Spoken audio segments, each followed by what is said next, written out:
Good early morning and welcome to part 6 of the Icelandic paramotor adventure. This morning we're kind of running low on gas, so what we're going to do is venture up there above Skogafoss waterfall for a little bit, and then on the other side of that big peak there's a little cafe we went to yesterday, so we're going to land there, grab breakfast, grab coffee, charge some batteries, and it'll be a fun one. Much faster than more. Much faster than more. Little girls run faster than more. Little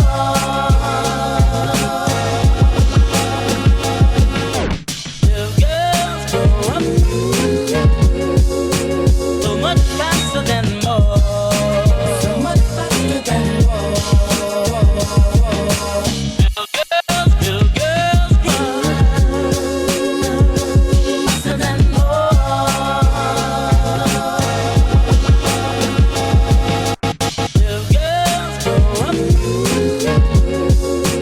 so much faster than more. So much faster than more.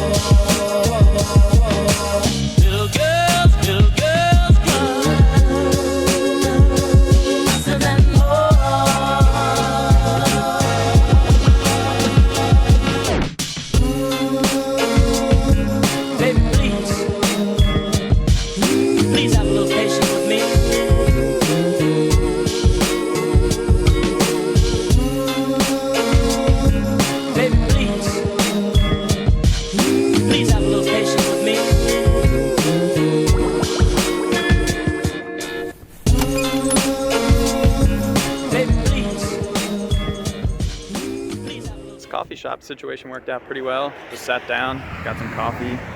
My GoPro battery's like super freaking low, so I don't know how much I'm gonna be able to film. But we're gonna launch, I think, over that way, that situation, and head back to camp.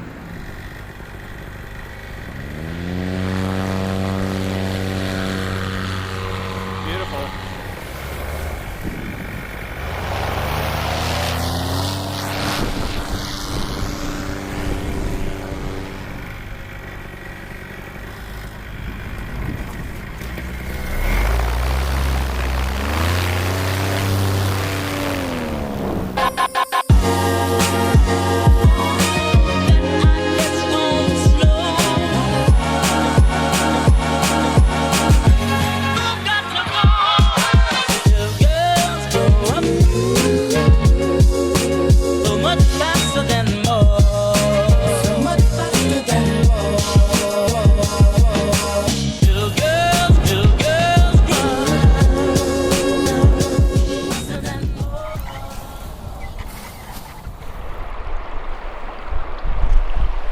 So we made it back to camp and packed up all of our gear.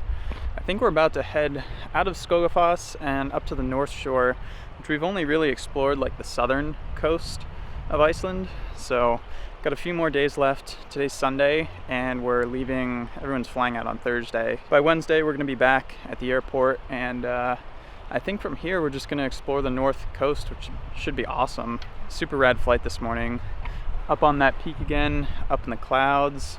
Freaking waterfalls, insane out here, dude. Since the audio didn't work out on this coffee run, I'm gonna combine 2 flights into one, so today will just be like a daily video. Let's see where we end up. Let's move right now about 2 hours. We will camp in a wilderness, so we will need to do shopping. We'll definitely fuel and oil. So 1 night here, 1 night here, 1 night reserve. So much faster than more.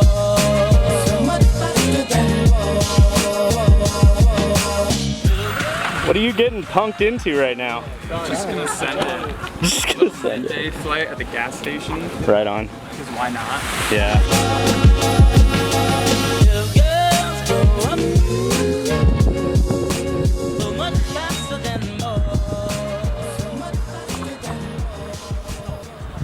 It's like got a whole freaking audience here. There's a freaking Defender out here. Bunch of photographers, some models, and some clothing. They just give Tucker a coat and say, "Dance, puppet, dance." Welcome to Rockstar Life, Tucker.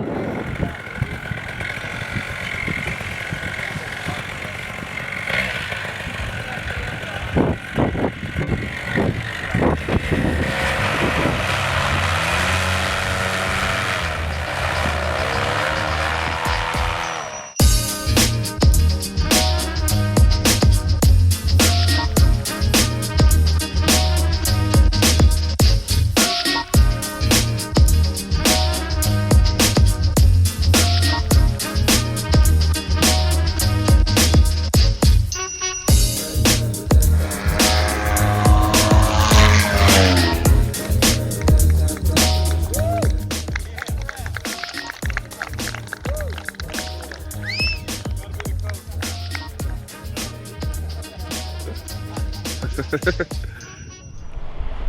the most random thing just happened. I'm gonna try to explain this because I think I just probably did a weird edit on footage other people got. But we're at this gas station filling up, and these guys start asking questions about paramotors, obviously, because we got them all out, all over the place. And got talking, and they're out here. They're from New York, and I'm from New Jersey, so close connection. And they're repping this new clothing brand. I guess it hasn't really been dropped yet, but they're out here just kind of getting content to promote it, I suppose. They're like, hey, why don't you put on the jacket and stand with the paramotor and we'll get some pictures. And they're like, hey, why don't you go fly the paramotor and we'll get some pictures. So one thing led to another, and they set out their freaking, I don't know what it was, Land Rover, something like that, and flew around and did a bunch of like ground spirals around it. Tried to top land on it, but the wind wasn't strong enough. And yeah, that's random Iceland adventures. Things like that apparently just happen out here. Oh, the police just rolled up. I really hope they're not here for the shenanigans. We'll see. I'm just gonna keep filming. We'll see what happens.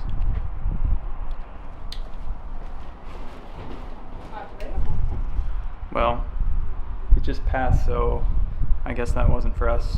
Rock on.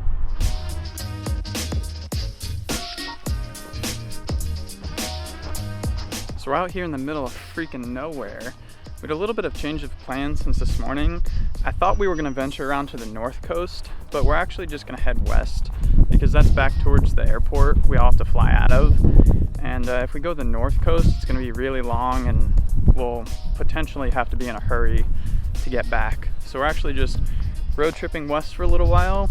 Hopefully we'll find a cool spot to fly tonight and see if we get caught up in any more gas station shenanigans. So funny thing, I got back to the car and I've been standing here for like 10 minutes. I think the guys abandoned me as some sort of practical joke because they know I'm like the only one here that can't drive stick. I never have. I mean, I've ridden a motorcycle, just pretty close. Probably think I'm a friggin' millennial, like half the age of all the other guys on this trip. I think I might just try to drive it. I mean, I assume this is what they're hoping I'm gonna do. Freaking practical jokers out here.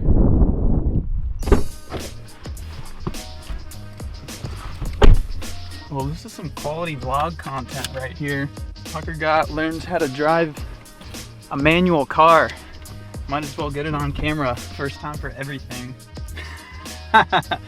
Shane just sent me a message. He says, figure it out. This is ridiculous. All right. Here goes nothing. There's a third pedal. Shifter first, second. Is that fifth? I got this. Middle's neutral, right? Push the clutch in and I start it.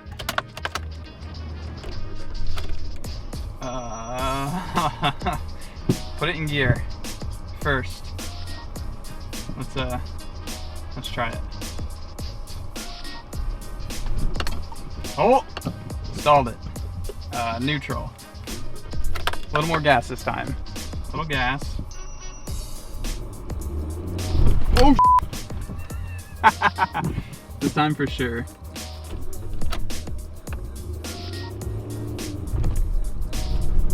Oh yeah. I think I have to turn around because I think they're that way. I'm gonna go up here where it's flatter and attempt a K-turn.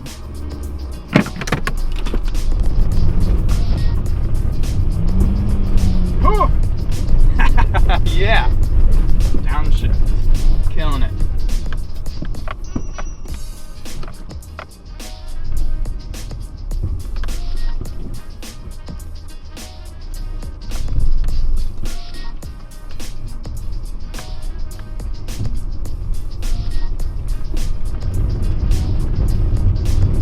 Oh yeah, now we're cooking.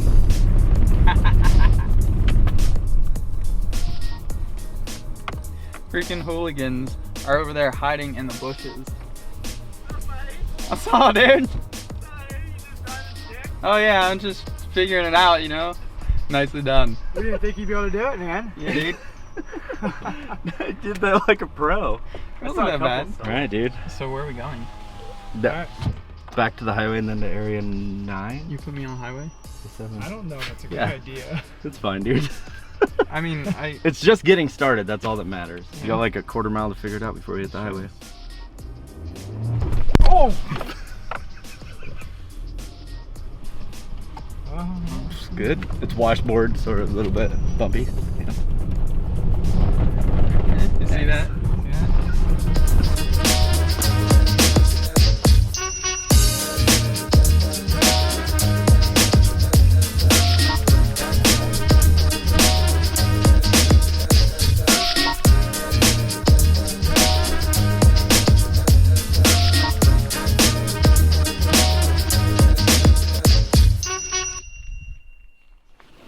So Travis, What it is?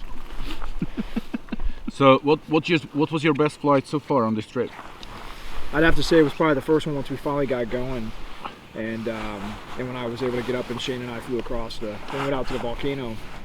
Even though it was kind of bumpy, it was kind of wasn't the best weather, but it was really my biggest first adventure flight, and that was really cool versus just flying around for a couple hours, you know, in town.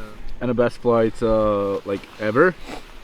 I don't know. You know, I think I've been contemplating that. I grew up flying as a kid in airplanes and, you know, skydiving, parachutes. I've been on so many great flights and in different air sports. But I think, you know, I was really drawn to powered paramotoring because it was more of an adventure style sport. It was more convenient to go where you wanted to go. But I don't think I really knew what adventure flying was until I came here. So I think honestly, man, it comes back to this place. Not just necessarily all the great flights in life, but this is the first time I've been able to get out and actually venture. And Iceland's obviously the best place to do it. So I think this kind of tops them all. And flying the arch, that was pretty cool. Flying the arch. Oh yeah. Not dying, yeah, it's pretty cool. Oh, how about you, Shane? Probably actually a cross country that was kind of not like one of the most like mid-level shittiest flight ever. Like 10th shittiest flight ever, turbulence wise. And I can't remember where I took off from. I think it was Castle Rock, Washington. I flew down the I-5 corridor, kind of dodging rainstorms and going through these kind of narrow valleys that I just wasn't. I grew up in that area, but I never flew there, and had never flown in that kind of weather, really, like that kind of rainy weather. But crossed the Columbia River into Oregon, so I crossed at like the mile-wide river point and got rained on for the first time really hard, where it felt like hail because I was doing like 35, and I had to trim out because I was afraid my glider was going to stall and I was going to fall into the river and get swept out to sea and die. I got to this gas station where I was supposed to land, and I couldn't tell for the life of me. I made like 5 passes in this tiny little alley that I had scoped out on Google Earth thinking that I could land there.